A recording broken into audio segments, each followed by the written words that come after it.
ജ്ഞാനാഞ്ജനശലാകയ ചക്ഷുരുന്മീലിതം യേന തസ്മൈ ശ്രീഗുരുവേ നമഃ. ശ്രീചൈതന്യമനോഭീഷ്ടം സ്ഥാപിതം യേന ഭൂതലേ സ്വയം രൂപകഥാ മഹ്യം ദദാതി സപദാന്തികം. വന്ദേഹം ശ്രീഗുരോ ശ്രീയുതകമലം ശ്രീഗുരുൻ വൈഷ്ണവാംശ ശ്രീരൂപം സാഗ്രജാതം സഹഗണ രഘുനാഥാനിധം തം സജീവം സാദ്വൈതം സാവധൂതം പരിജനസഹിതം കൃഷ്ണ ചൈതന്യദേവം ശ്രീരാധാ കൃഷ്ണപാദാൻ സഹഗണ ലളിതാ ശ്രീ വിശാഖാനിധാം ച. ഹേ കൃഷ്ണ കരുണാ സിന്ധോ ദീനബന്ധോ ജഗൽപദേ ഗോപേശ ഗോപികാന്ത രാധാകാന്ത നമോസ്തുതേ.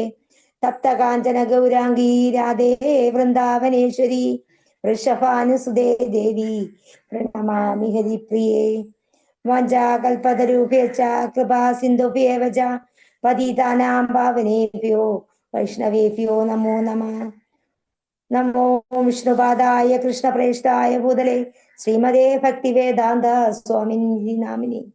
നമസ്തേ സരസ്വതേ ദേവേ ഗൗരവാണി പ്രചാരിണി നിർവിശേഷ ശൂന്യവാദി പാശ്ചാത്യ ദേശധാരിണി.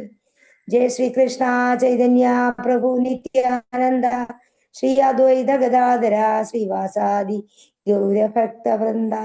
ഹരേ കൃഷ്ണ കൃഷ്ണ കൃഷ്ണ ഹരേ ഹരേ ഹരേ രാമ രാമ രാമ ഹരേ ഹരേ. ഹരേ കൃഷ്ണ കൃഷ്ണ കൃഷ്ണ ഹരേ ഹരേ ഹരേ രാമ രാമ രാമ ഹരേ ഹരേ. ഹരേ കൃഷ്ണ. ശ്രീമദ് ഭാഗവതം സ്കന്ധം 2 അധ്യായം 9 ഭഗവത് പാഠഭേദങ്ങളെ ഉദ്ധരിച്ചുള്ള ഉത്തരങ്ങൾ. ഹരേ കൃഷ്ണ. ശ്ലോകം 22. മനീഷിതാനുഭാവോയം മമാലോകവലോകനം യദുപശ്രുത്യാരകസി സകർത്താ പരമം തപഃ. മനീഷിതാനുഭാവോയം മമാലോകാവലോകനം യദുപശ്രുത്യാരകസി സകർത്താ പരമം തപഃ. മനീഷിതാനുഭാവോയം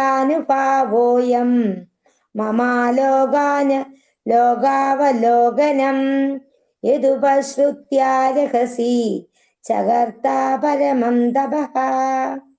മനീഷിത കൽപ്പനാ വൈദഗ്ധ്യം, അനുഭാവ ഇന്ദ്രിയജ്ഞാനം, അയം ഇത്, മമ എന്റെ, ലോക ധാമം ലോകം, അവലോകനം പ്രത്യക്ഷ അനുഭവത്തിലൂടെ ദർശിക്കൽ, യത് തന്നിമിത്തം, ഉപശ്രുത്യ ശ്രവണം, രക്ഷസി മഹാതപസ്യ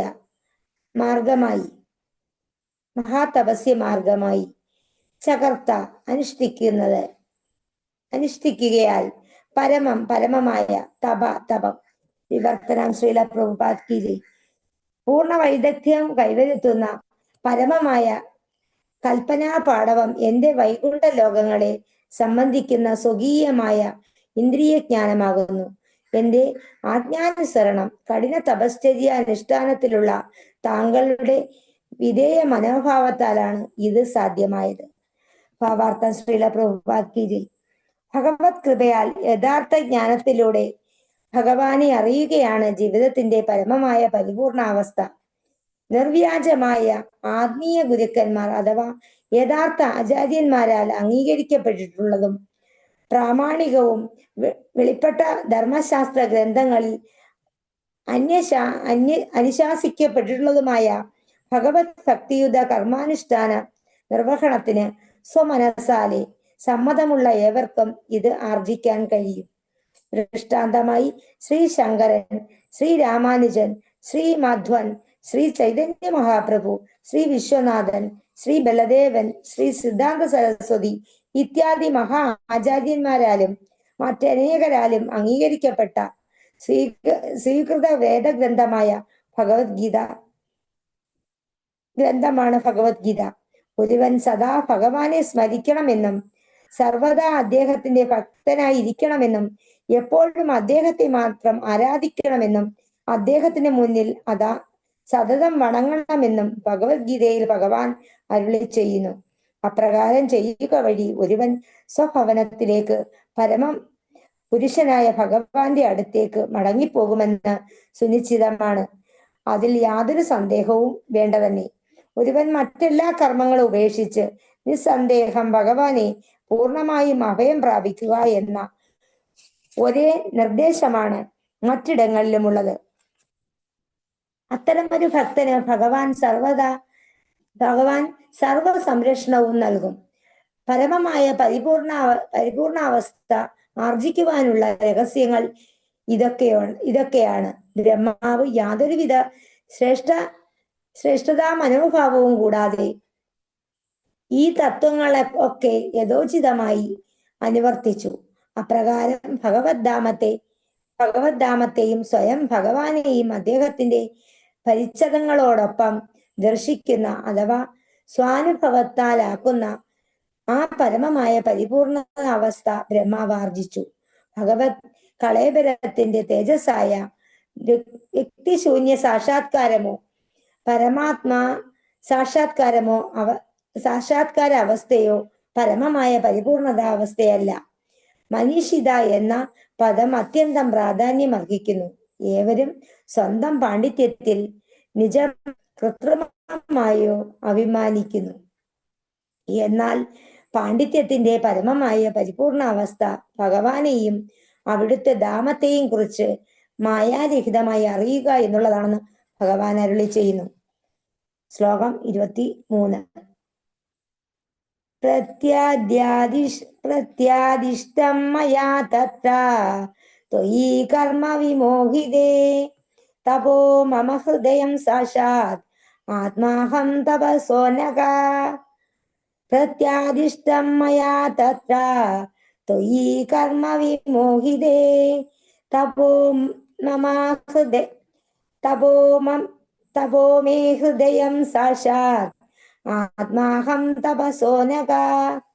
പ്രത്യാദിഷ്ടം മയാ തത്ര ത്വയി കർമ്മ വിമോഹിതേ തപോ മേ ഹൃദയം സാക്ഷാത് ആത്മാഹം തപോ നഘ.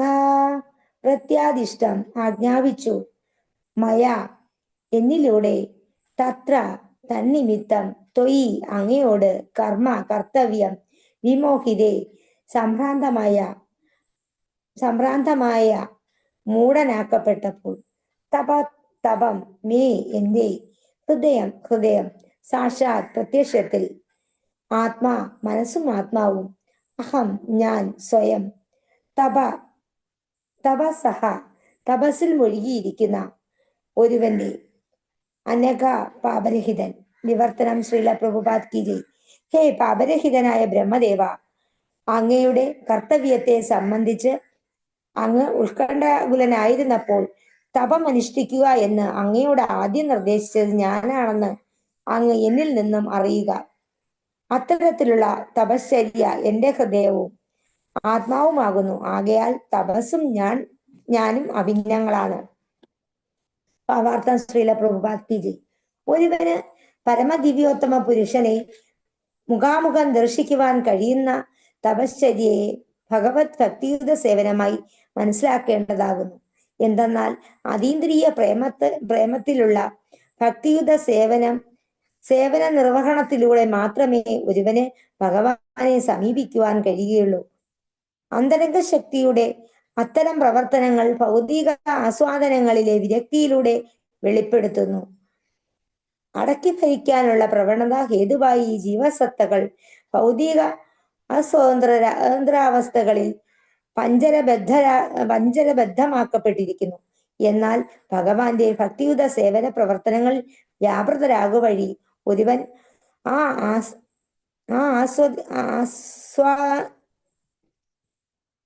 ആസ്വദിച്ചാനന്ദിക്കുന്ന ആത്മാവിൽ നിന്നും മുക്തനായിത്തീരുന്നു, അഥവാ ലൗകികത്വത്തിൽ നിന്നും മുക്തമാകുന്നു.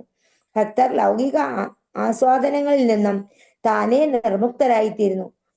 ഈ നിർമുക്തത പരിപൂർണ ജ്ഞാനത്തിന്റെ ഫലമാകുന്നു. ആകയാൽ ഭക്തിയുത സേവന തപസ്സിയിൽ വിജ്ഞാനവും നിർമുക്തതയും ഉൾപ്പെട്ടിരിക്കുന്നു. മാത്രമല്ല അത് അതീന്ദ്രിയ ശക്തിയുടെ വെളിപ്പെടുത്തലുമാകുന്നു. ഭഗവാന്റെ അടുത്തേക്ക് സ്വഭവനത്തിലേക്ക് മടങ്ങിപ്പോകുവാൻ ആഗ്രഹിക്കുന്ന ഒരുവന് മായിക ഭൗതിക വായ്പുകളെ ആസ്വദിക്കുവാൻ കഴിയുകയില്ല. ഭഗവത് സംസർഗത്താലുള്ള അതീന്ദ്രിയ ജ്ഞാനത്തെക്കുറിച്ച് അജ്ഞനായ ഒരുവൻ ഈ താൽക്കാലികമായ ഭൗതിക സുഖങ്ങളെ ആസ്വദിക്കുവാൻ വിഡിത്തമായി ആഗ്രഹിക്കുന്നു. ഒരുവൻ ആത്മാർത്ഥമായി ഭഗവാനെ ദർശിക്കുവാൻ ആഗ്രഹിക്കുകയും അതേസമയം ഈ ഭൗതിക ലോകത്തെ ആസ്വദിക്കുവാൻ ആഗ്രഹിക്കുകയും ചെയ്യുന്ന പക്ഷം അവൻ വെറും ഒരു വിഡ്ഢിയായി മാത്രം പരിഗണിക്കപ്പെടുമെന്ന് ചൈതന്യ ചരിതാമൃതത്തിൽ പറഞ്ഞിരിക്കുന്നു. ഭൗതിക സുഖാസ്വാദനത്തിന് വേണ്ടി ഭൗതിക ലോകത്തിൽ സ്ഥിതി ചെയ്യുവാൻ ആഗ്രഹിക്കുന്ന ഒരുവൻ ഭഗവാന്റെ ശാശ്വതമായ ധാമത്തിൽ പ്രവേശിക്കുന്നതിൽ യാതൊരു താല്പര്യവുമില്ല. അത്തരമൊരു വിഡ്ഢിയായ ഭക്തനെ ഭൗതിക ലോകത്തിൽ അവന്റെ പക്കലുള്ളതെല്ലാം അപഹരിച്ചുകൊണ്ട് ഭഗവാൻ കൃപ കാട്ടുന്നു. അത്തരമൊരു വിഡ്ഢിയായ ഭക്തൻ നഷ്ടപ്പെട്ട അവന്റെ ഭൗതിക നില വീണ്ടെടുക്കുവാൻ വീണ്ടും യത്നിക്കുന്ന പക്ഷം കൃപാലുവായ ഭഗവാൻ അവൻ സ്വന്തമായേക്കാവുന്നതെല്ലാം വീണ്ടും അപഹരിക്കുന്നു. ഭൗതികമായ ഉയർച്ചയിൽ ആവർത്തിച്ചുള്ള പരാജയങ്ങളാൽ അവൻ സ്വകുടുംബാംഗങ്ങൾക്കും ബന്ധുമിത്രാദികൾക്കും അപ്രിയനായിത്തീരുന്നു. ഏതു മാർഗത്തിലൂടെ ആയാലും ധനം സമ്പാദിക്കുന്നതിൽ വിജയിച്ചവരെ മാത്രമേ ഭൗതിക ലോകത്തിൽ കുടുംബാംഗങ്ങളും ബന്ധുമിത്രാദികളും ബഹുമാനിക്കുകയുള്ളൂ. വിഡ്ഢിയായ ഭഗവത് ഭക്തനെ അപ്രകാരം ഭഗവത് കൃപയാൽ ബലാത്കാരേണ തപശ്ചര്യയിലേക്ക് നിവേശിപ്പിക്കുന്നു. ഒടുവിൽ ഭഗവത് സേവനത്തിൽ ഏർപ്പെടുത്തപ്പെടുകയാൽ ഭക്തൻ പരിപൂർണ സന്തോഷവാനായി തീരുന്നു. ആകയാൽ ഭഗവത് ഭക്തിയുത സേവനത്തിൽ സ്വമേധയായുള്ള സമർപ്പണത്തിലൂടെയും അല്ലെങ്കിൽ ഭഗവാനാൽ നിർബന്ധിതനാക്കപ്പെടുന്നതിലൂടെയുള്ള സമർപ്പണത്താലോ ഉള്ള തപശ്ചര്യ പരിപൂർണ സാക്ഷാത്കാരത്തിന് അത്യന്താപേക്ഷിതമാകുന്നു. അപ്രകാരമാകയാൽ അത്തരം തപശ്ചര്യ ഭഗവാന്റെ അന്തരംഗ ശക്തിയാകുന്നു. എത്രയായാലും സർവപാപങ്ങളിൽ നിന്നും പൂർണ്ണമായും മുക്തനായി തീരാൻ ഒരുവന് ഭക്തിയുത സേവന തപസ്യകളിൽ നിരതരാകുവാൻ കഴിയുകയില്ല. ഭഗവത്ഗീതയിൽ പറഞ്ഞിരിക്കുന്നത് പോലെ എല്ലാ പാപ പ്രത്യാഘാതങ്ങളിൽ നിന്നും പൂർണ്ണമായും മുക്തനായ ഒരുവന് മാത്രമേ ഭഗവത് ആരാധനയിൽ സ്വയം ഏർപ്പെടുവാൻ കഴിയുകയുള്ളൂ. ബ്രഹ്മാവ് അനഘൻ അഥവാ പാപശൂന്യനായിരുന്നു. ആകയാൽ തപ എന്ന ഭഗവത് ആജ്ഞയെ അദ്ദേഹം സർവാത്മന നിർവഹിക്കുകയും അപ്രകാരം അദ്ദേഹത്തിൽ സംപ്രീതനായി ഭഗവാൻ ഉദ്ദിഷ്ടമായ ഫലം അദ്ദേഹത്തിന് പ്രദാനം ചെയ്യുകയും ചെയ്തു. അക്കാരണത്താൽ പ്രേമം, തപശ്ചര്യ എന്നിവയുടെ ഏകീകരണത്തിലൂടെ മാത്രമേ ഭഗവാനെ പ്രീതിപ്പെടുത്തുവാൻ കഴിയുകയുള്ളൂ. അപ്രകാരം അദ്ദേഹത്തിന്റെ പൂർണ്ണ കൃപ ആർജിക്കുവാൻ ഒരുവൻ യോഗ്യനായിത്തീരുന്നു. അദ്ദേഹം പാപശൂന്യരെ നയിക്കുകയും അപ്രകാരം പാപശൂന്യരായ ഭക്തർ ജീവിതത്തിന്റെ പരമമായ പരിപൂർണത സാക്ഷാത്കാരം പ്രാപ്തമാക്കുകയും ചെയ്യുന്നു. ഹരേ ബ്രഹ്മാവിനോട് പറയുന്നു,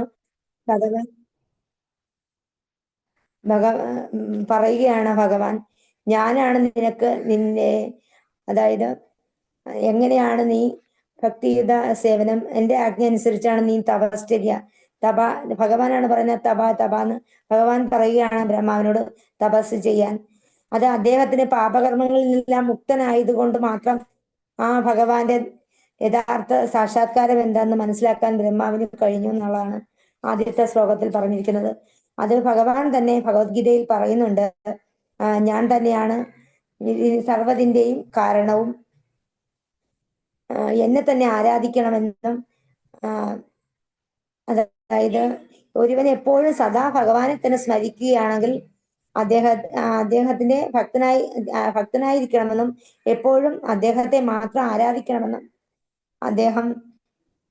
അദ്ദേഹത്തിന് മുന്നിൽ സതതം വണങ്ങി നിൽക്കണമെന്നും അങ്ങനെയുള്ളവരെ ഭഗവാൻ ഒരിക്കലും കൈവിടില്ലെന്നും അവനുള്ളതെല്ലാം നിലനിർത്തുമെന്നും നമ്മൾ ഭഗവത്ഗീതയിൽ പഠിച്ചിട്ടുണ്ട്. ഇതേ കണക്ക് ഇതിനെല്ലാം ഉത്തമ ദൃഷ്ടാന്തമാണ് നമ്മളുടെ ശ്രീ ശങ്കരൻ, ശ്രീ രാമാനുജൻ, ശ്രീ മാധവൻ, ശ്രീ മധ്വൻ, ശ്രീ ചൈതന്യ മഹാപ്രഭു, വിശ്വനാഥ ചക്രവർത്തി, ശ്രീ ബലദേവൻ, ശ്രീ സിദ്ധാർത്ഥ സരസ്വതി, ഇവരെല്ലാം ഈ ആചാര്യന്മാരെല്ലാം അതിന് ഉദാഹരണങ്ങളാണ്. ഭഗവാനെ പൂർണ്ണ അതീന്ദ്രിയ സാക്ഷാത്കാരം നേടിയവരാണെല്ലാം. അങ്ങനെയുള്ളവർക്ക് മാത്രമേ 23ാമത്തെ ശ്ലോകത്തിൽ പറയുന്നത്, അങ്ങനെയുള്ളവർക്ക്, ഭഗവാനെ അങ്ങനെ അറിയുന്നവർക്ക് മാത്രമേ ഭഗവത് ധാമത്തിലേക്ക് തിരികെ പോകാൻ കഴിയുകയുള്ളൂ. അങ്ങനെ പാപരഹിതരായവർക്ക് മാത്രമേ പറ്റുകയുള്ളൂ. അത് നമ്മൾ മനസ്സിലാക്കണമെന്നും, അല്ലാതെ ഭൗതിക അവസ്ഥയിൽ വീണ്ടും വീണ്ടും എല്ലാം നേടണമെന്നും, എല്ലാം നേടി ഇവിടെ തന്നെ ശാശ്വതമാണ് എന്ന വിചാരത്തിൽ ജീവിക്കുന്നത് അത് ഒരിക്കലും ഭഗവത് ധാമത്തിലേക്ക് തിരിച്ചു പോകാൻ കഴിയില്ലെന്നുമാണ് ഇതിനകത്ത് പറഞ്ഞിരിക്കുന്നത്. സർവ്വപാപങ്ങളിൽ നിന്ന് മുക്തനായവർക്ക് മാത്രമേ അങ്ങനെ ഒരു സ്വയം തോന്നൽ വരൂ. അല്ലാത്ത ഭക്തന്മാരെ ഭഗവാൻ, അല്ലാത്തവർ വീണ്ടും വീണ്ടും എല്ലാം നേടണം എന്നുള്ള വിചാരത്തിൽ വീണ്ടും വീണ്ടും പ്രയത്നം നടത്തുന്നു. അവരെ ഭഗവാൻ സ്വമേധയാ ഭഗവാന്റെ ധാമത്തിലേക്ക് കൊണ്ടുപോകാനായിട്ട് അവർക്കുള്ളതെല്ലാം, അവർക്ക് പ്രിയപ്പെട്ടതെല്ലാം ഭക്തരിൽ നിന്ന് ഒഴിവാക്കുന്നു. അപ്പൊ വീണ്ടും അവര് അത് നേടണമെന്ന് വിചാരിച്ച് വീണ്ടും കഠിന പ്രയത്നം ചെയ്യുന്നു. വീണ്ടും ഭഗവാൻ അതെല്ലാം തിരിച്ചെടുക്കുന്നു. ആ തിരിച്ചെടുക്കുന്നത് മൂലം അവരുടെ കുടുംബാംഗങ്ങളും എല്ലാവർക്കും ഭൗതികമായ നേട്ടങ്ങളാണ് ആവശ്യം. കുടുംബാംഗങ്ങൾക്കായാലും അവരുടെ ബന്ധുമിത്രാദികൾക്കായാലും എല്ലാവർക്കും ധനമാണ് ആവശ്യം. അതില്ലാത്തവനെ കുടുംബത്തിൽ നിന്നും അവര് അകറ്റുന്നു. അപ്പോ ഭഗവാനുമായിട്ട് ആ ഭക്തൻ കൂടുതൽ അടുക്കുന്നു, ഭഗവാന് പ്രിയനാകുന്നു. അങ്ങനെ ഭഗവത് ധാമത്തിലേക്ക് തിരിച്ചു ചെല്ലാൻ കഴിയും എന്നുള്ളതാണ് പറയുന്നത്. ഇതിൽ ഒരു കൂട്ടർ സ്വമേധയാ ഭഗവാനോട് അടുത്ത് പോകുന്നവരുണ്ട്. ഞാൻ മനസ്സിലാക്കിയത് അവർക്ക് വേണ്ടുന്നതെല്ലാം ഭഗവാൻ കൊടുക്കും, അവരുടെ എല്ലാ കാര്യങ്ങളും നിലനിർത്തും. അല്ലാതെ ഭഗവാനിൽ മാറി വഴിതെറ്റി പോകുന്നവരെ ഭഗവാനിലേക്ക് അടുപ്പിക്കാൻ ഭഗവാൻ തന്നെയാണ് അവർക്ക് പ്രിയപ്പെട്ടതെല്ലാം തിരിച്ചെടുക്കുന്നതെന്ന് ഞാൻ ഈ ശ്ലോകത്തിൽ നിന്ന് മനസ്സിലാക്കുന്നു. ഹരികൃഷ്ണ, തെറ്റുണ്ടെങ്കിൽ ക്ഷമിക്കണം.